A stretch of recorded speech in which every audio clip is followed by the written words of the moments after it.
Sejam bem-vindos a mais um vídeo da série Sistemática do Teologia D. E hoje é o nosso último vídeo falando sobre Teodiceia, nosso estudo sobre Teodiceia, e também o nosso último vídeo de Teontologia, né, falando sobre o estudo de Deus. E hoje, para finalizarmos, vamos falar sobre a Teodiceia na visão dos teólogos mais modernos. Eu separei alguns aqui, como né, a gente já tinha falado nos atributos de Deus, né, esse Wayne Grudem, e ele fala aqui do problema do mal, e olha como ele explica. Ó, o que dizer do mal? Ó? Se de fato, valendo da sua atividade providencial, Deus causa tudo o que acontece no mundo. Então a questão que se propõe é: qual o relacionamento entre Deus e o mal no mundo? Deus causa realmente as ações mais que as pessoas fazem? Se for verdade, então Deus não se torna responsável pelo pecado? Né? E aqui ele vai dar várias bases bíblicas falando de situações que Deus usou questões ruins, né, para cumprir o seu propósito para algo bom. Né? Aqui, ó. Ele continua aqui, ó, dizendo, ó, análise do versículo relativo ao Deus ao mal. Ó. Após observar muitos versículos que falam do uso providencial que Deus faz das más ações dos homens e dos demônios, e que podemos concluir por meio dessa análise. Ó. Deus usa todas as coisas para cumprir seus propósitos. E usa até mesmo o mal para a sua glória e para o nosso bem. Tá vendo? Então aqui na visão de Wayne Grudem, ele fala que Deus usa o mal. Né? Mas olha que interessante, ele fala aqui, ó. Devemos observar que as alternativas que afirmam que Deus usa o mal para seus propósitos, mas que ele nunca faz o mal e por isso não deve ser considerado culpado pelo mal, não são desejáveis. Se dissermos que o próprio Deus pratica o mal, devemos concluir que ele não é o Deus bom e justo e, portanto, que ele não é realmente Deus de forma alguma. Por outro lado, se sustentarmos que Deus não usa o mal para cumprir seus propósitos, então temos de admitir que há um mal no universo que Deus não pretendeu que houvesse, o qual não está sob o seu controle e não poderia cumprir seus propósitos. Assim seria muito difícil afirmarmos que todas as coisas cooperam para o bem dos que amam a Deus e são chamados segundo o seu propósito. Romanos 8, versículo 28. Então ele conclui aqui, ó. Vamos aqui ao texto, ó. O mal é real, não é uma ilusão. Devemos praticar o mal porque ele sempre prejudica a nós e aos outros, ó. A pensar que Deus usa o mal para cumprir seus propósitos, devemos lembrar que é correto Deus fazer certas coisas que seria errado nós fazermos. Por exemplo, ele requer que as pessoas o adorem e aceitem a adoração delas. Ele procura a glória para si próprio. Ele executará juízo final contra os malfeitores e ele também usa o mal para realizar seus bons propósitos, mas não nos permite fazer essas coisas. Aí ele cita aqui, né, um teólogo antigo, Calvino, cita uma afirmação de Agostinho com aprovação. Tanto importa que seja próprio ao homem querer que seja a Deus. Ora, mediante as vontades mais dos homens, mais executa Deus o que quer da vontade boa. Hermann Bavinck usa a analogia do pai que deseja usar uma faca bem afiada, no entanto, não permite que seu filho a use, para mostrar que o próprio Deus usa o mal para realizar os bons propósitos, mas nunca permite que seus filhos o façam. Embora devemos imitar o caráter moral de Deus de muitas formas. Então, ele conclui aqui, né, o Wayne Grudem, dizendo que Deus aqui ele usa o mal para o bem, né? Mas o mal não vem, né? Mas não é Deus que age que faz o mal, né? Não faz mal proposital, não, mas ele usa o mal que já está no mundo para usar para os seus propósitos, né? Para o propósito para tudo cooperar para o bem daqueles que amam a Deus. Essa é a visão do Wayne Grudem. Os teólogos mais contemporâneos, mais modernos, eles divergem, né, nas visões doutrinárias, que uns acreditam que tudo foi feito por Deus, né? Tudo é orquestrado por Deus, até o mal, e tudo vai servir para um propósito lá no final, né, para o propósito da salvação, né, de glorificar o nome de Deus. Mas há aqueles que defendem a questão do mal relacionada ao livre-arbítrio, né, como os próprios pais da igreja, como vimos no vídeo anterior. Então, eles vão defender o livre-arbítrio. Né? É interessante ver uma visão de um dos teólogos como o C.S. Lewis. Ele era ateu, né? Ele se converteu, e a posição que ele fala no seu livro Cristianismo Puro, ele fala: meu argumento contra Deus era de que o universo parecia injusto e cruel. No entanto, de onde eu tirar essa ideia de justo e injusto? Um homem não diz que uma linha é torta se não souber o que é uma linha reta. Então, o C.S. Lewis aqui, ele fala, né, fala dessa questão de que ele só pode entender o que é justiça, né, entender o que é injustiça, o que é errado, né, se ele primeiro entendeu, né, a visão do que é certo, né, tem que ter um padrão, né, e então ele vê esse padrão como sendo Deus. Né, e ele defende o livre-arbítrio também. Outro também, Alvin Plantinga, né, já falamos dele aqui, e ele defende a questão do livre-arbítrio, dizendo que o livre-arbítrio, né, nossa questão, não fere nenhuma questão do problema com o mal.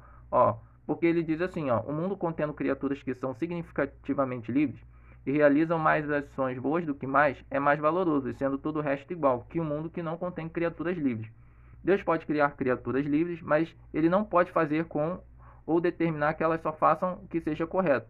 Pois acaso ele o faça, então as criaturas não significativamente livres, elas não fazem o que é correto livremente. Para criar criaturas capazes de realizar o bem moral, então ele precisa criar criaturas capazes de realizar o mal moral. E ele não pode dar a essas criaturas a liberdade de realizar o mal e ao mesmo tempo prevenir elas de não realizá-lo. No fim das contas, infelizmente, algumas das criaturas livres que Deus criou fizeram mal no exercício de suas liberdades. Ou seja, né, Alvin Plantinga dizendo que a coerência de Deus dar o livre-arbítrio, né, para realmente a criação de Deus ser livre, ela precisa ser livre para escolher entre o que é certo e o que é errado, né? Entre o mal e o bem. Né? Senão, se Deus criasse só criaturas né, já programadas só para fazer o que ele queria, né, só a vontade dele, então ela não seria livre de verdade. Né? Outro você tem aqui, né, nos famosos você vê na internet, como o Rodrigo Silva, no seu livro Ceticismo da Fé, e que ele falando sobre o livre-arbítrio, ele fala dessa questão de que Deus não duela com o caráter dele. Ó. Você tem aqui, ó, Deus, ó, ele fala, Deus não duela com o seu caráter, nem é do tipo que só faz boas ações à luz do dia, para que todos vejam. Se eliminasse da existência todos os que decidissem não amar, agiria como um estatístico desonesto que pergunta às pessoas na rua sobre preferência eleitoral e, na hora de publicar os resultados, oculta as respostas contrárias, fazendo com que 100% das escolhas aparente ser para o partido que ele pertence. No vocabulário ético, isso se chama desonestidade e não teria relação alguma com o caráter moral de Deus.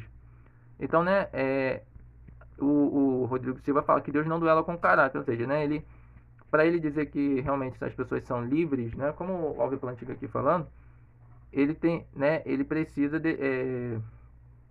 vir pessoas também que vão dizer que, né, que não aceitam também a vontade dele, né, não querem fazer a vontade dele. Porque aí ele dá o exemplo, que seria como uma pessoa que recebe críticas, mas ele não está nem para as críticas e só pega o elogio. Então ele, né, não estaria sendo honesto.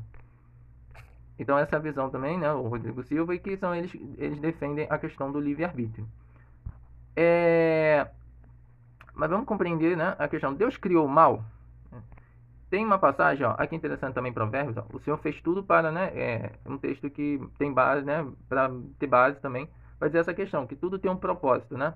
Ó, como diz aqui no versículo 4, ó, o Senhor fez tudo para um fim, sim, até o ímpio para o dia do mal. Então, né, então tudo tem um propósito. Até o ímpio, né, para o mal, para o castigo, né, eterno. E vamos entender isso, né?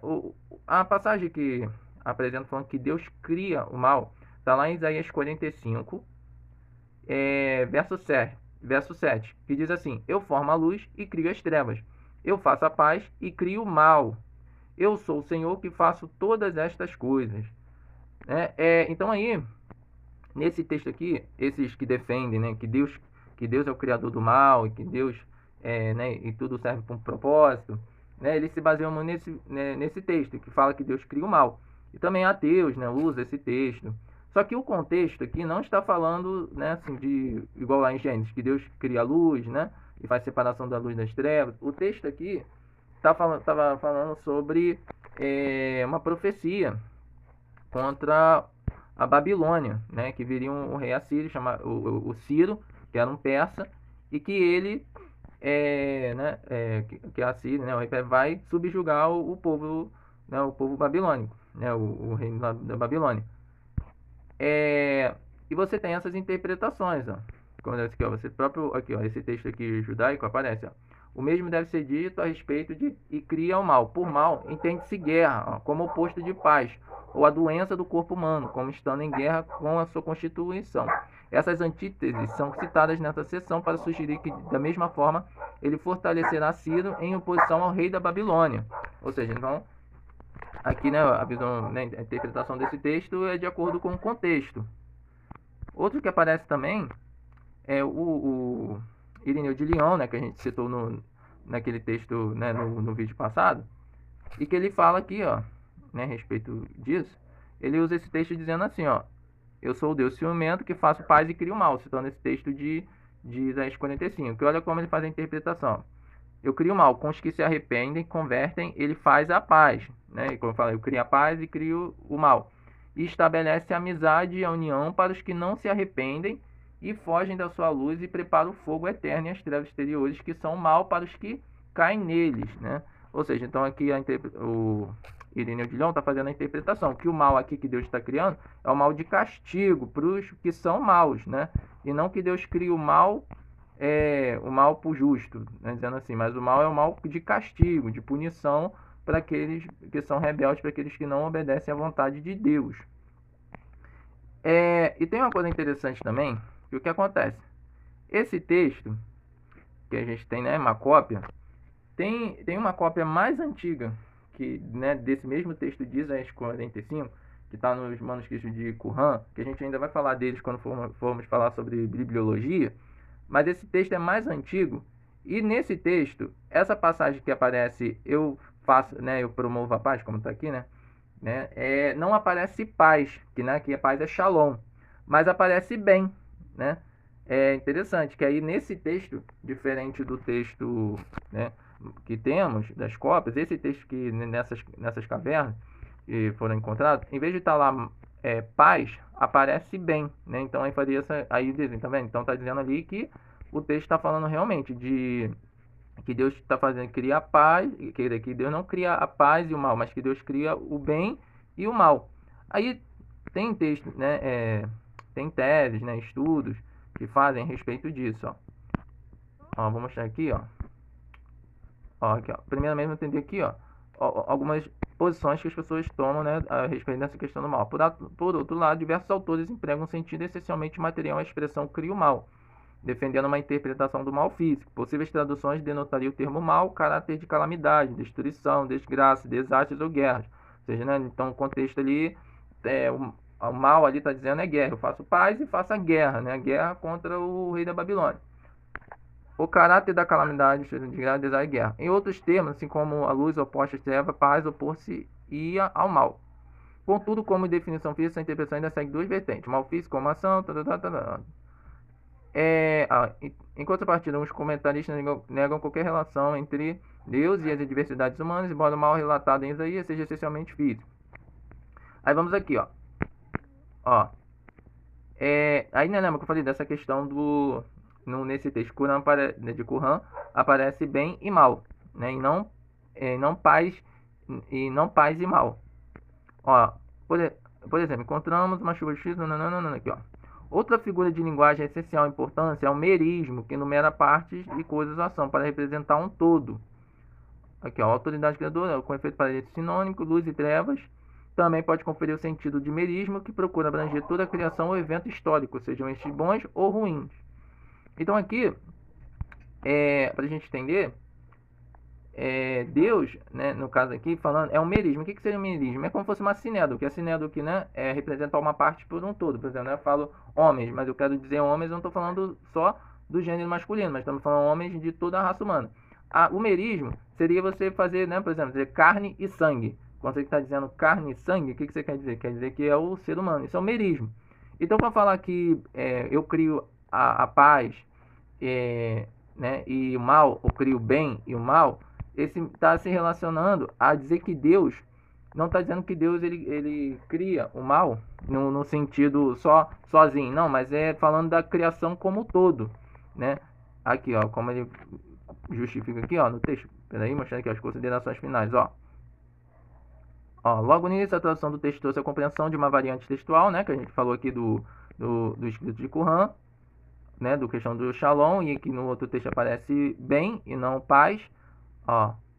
Através do seu contexto histórico específico, compreendeu-se que o evento aludido ao texto relaciona-se à empreitada de Ciro o Grande contra a Babilônia.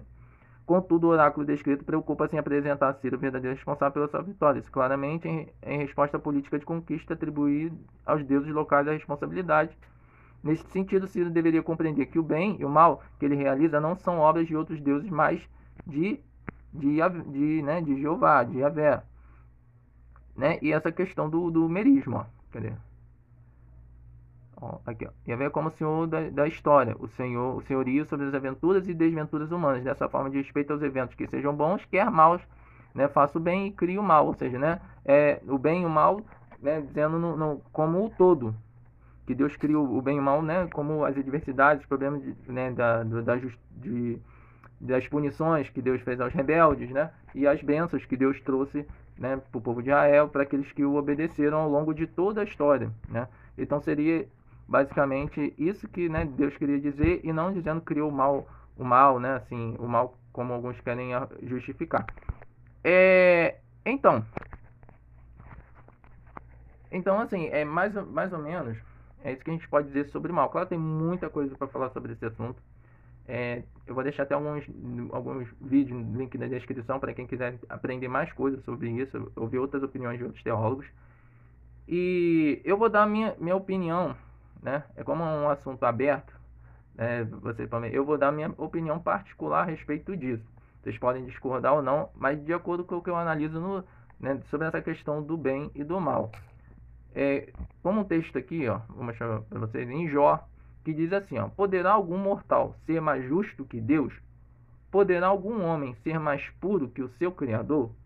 Se Deus não confia em seus servos, se vê erro em seus anjos e os acusa, quanto mais nós que moram em casas de barro, cujos alicerces estão no pó, são mais facilmente esmagados que uma traça. Esse texto de Jó, para mim, tá? Tô dizendo agora, opinião minha. Esse texto de Jó me deixa bem claro em dizer que essa questão do mal é simples. Nenhum ser, diferente de Santo Agostinho, que vai falar que Deus criou tudo bom, eu já discordo. Eu vejo que nada se compara à perfeição de Deus. Nada, nenhum ser na Terra é justo, nem os anjos, né? Você vê, até os anjos estão sujeitos à corrupção. Então, a resposta mais simples, pode dizer assim, né, para essa questão do mal, é dizer que Deus não pode criar Deus. Aí você fala, meu Deus, mas como assim? Mas Jesus, não, né, mas e Jesus, Espírito Santo, claro, né? Isso a gente vai tratar depois. Mas entender que, né, como assim? Na Bíblia mesmo, você vai entender, como a gente já falou sobre a onipotência de Deus, que, né, não é determinar o que Deus pode ou não fazer. Como você vê no texto, fala que Deus não mente. Então, né, Deus não peca, né? Então, como Origem também vai falar, né, que se Deus pecar, descaracteriza ele como Deus, né? Porque o que dá característica a Deus é dele não poder pecar. Então, eu compreendo que a questão da onipotência, né, não é determinar o que Deus pode fazer, mas sim o que nós não podemos com ele, né? É questão dele ser Deus e nós sermos seres mortais, e que ele pode estalar o dedo e a gente morrer e acabou. Então, entender isso é dizer que Deus não pode criar Deus. A gente não está ferindo a questão de onipotência, mas é dizendo que Deus, ele é incriado. A concepção de criatura passa quando, né, ele cria. Então, para mim, é opinião minha, tá? Vocês podem discordar. Mas para mim a questão do mal é isso. Deus não pode criar Deus. Ou seja, então só Deus é perfeito, né? Né, sempre digo, a criação é perfeita porque Deus a criou, mas é imperfeita porque não é Deus. Tudo está sujeito à corrupção, né? Não há nada, né? Não há ser que ele criou que vai se igualar a ele.